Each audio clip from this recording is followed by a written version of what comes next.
पंचाक्षरी।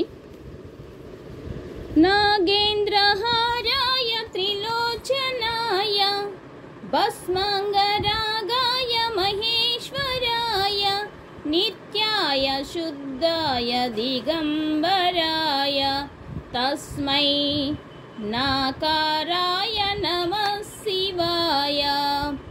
मंदाकिनी सलील चंदन चर्चिताय नंदीश्वर प्रमथनाद महेश्वराय मंदार मुख्य बहुपुष्प सुपूजिताय तस्मै माकाराय नमः शिवाय।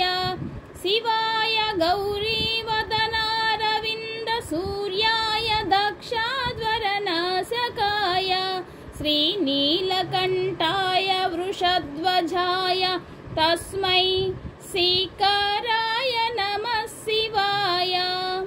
वसिष्ठ कुंभोद्भवा गौतमादि मुनीन्द्र देवार्चित शेखराय चंद्रार्क वैश्वर नरलोचनाय तस्मै वाकाराय नमः शिवाय।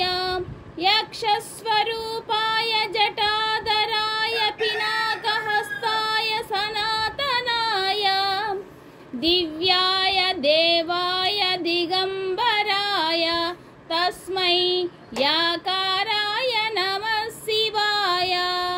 पंचाक्षरामिदं पुण्यं यः पठेत् शिवसन्निधौ शिवलोकमावाप्नोति शिवेन सह मोदते।